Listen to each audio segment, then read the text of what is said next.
Je trouve que c'est un beau jour pour le dire. Je ne sais pas encore quoi, mais peu importe. La pensée ne sait sans doute jamais vraiment où elle va avant d'y aller. Dire et prendre conscience sont pour moi la même chose. Si je regarde bien le long et exigeant processus de transformation dans lequel je me suis engagé, il y a 5 ans pour survivre, dans un premier temps, puis essayer de vivre dans un deuxième, toutes mes prises de conscience ont pris naissance, pour ainsi dire, grâce à la parole. Tant que ce n'est pas verbalisé, même si des images, des pensées, des réflexions tournent en moi, elles restent sous forme d'inconscience. C'est en cela que la poésie, création en grec, est indispensable. Je dis la poésie, mais je dois préciser la poésie des mots. Les autres formes d'art ne suffisent pas. Elles sont utiles car elles font sortir des choses, mais pour moi elles ne suffisent pas. Elles sont des étapes transitoires vers la prise de conscience. Si je peins quelque chose sans le regarder après, sans l'examiner ni poser des mots dessus, alors je ne fais que la moitié du chemin. Si je ne fais que peindre, cela me fait du bien sur le moment, cela canalise des choses, donc cela soigne, mais cela ne guérit pas. Combien de fois ai-je vu pour moi ou pour d'autres comme le regard des observateurs? Leur lecture du résultat artistique pouvait révéler des espaces insoupçonnés par le créateur lui-même. Là est pour moi l'une des forces ultimes de la création et du partage de la création. Ce dont j'ai pris conscience ces derniers mois, c'est d'une idée profonde des difficultés sur le chemin. Nous sommes nombreux à galérer, à ne pas voir les choses s'arranger particulièrement malgré les efforts.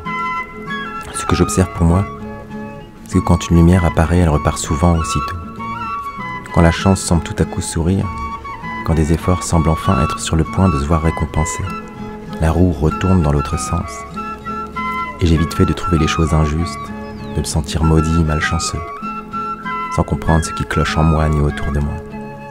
Mais c'est précisément là que se trouve la force du chemin des rêves, car elle révèle les blocages, elle révèle les aliénations, les fragilités, indépendamment de la chance qui facilite parfois les choses. Certains disent qu'on attire ce que l'on vibre, mais c'est parfaitement faux. Je le dis fermement. On attire parfois exactement l'inverse de ce que l'on vibre. Par contre, toute épreuve est là pour nous aider à nous révéler. Révélation. Et c'est le regard qu'on porte sur ces adversités qui fait déguerpir ou grandir nos obscurités. Je remercie les difficultés sur le chemin et je les accepte. Les difficultés passées, les difficultés présentes, même celles à venir. J'accepte l'idée que peut-être cela ne s'arrangera jamais.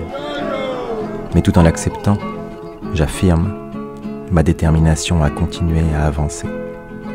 Je veux bien continuer à explorer mes noirceurs ignorées, même malgré moi. Et je dis à la vie que je tiens dans mes mains cette roue, non pas pour la faire tourner, mais pour affirmer mon cap en faisant confiance au vent et au courant, car il n'y a pas d'autre choix. Le cap n'est pas un horizon lointain, le cap est la vie même, et il est dedans, il est en nous.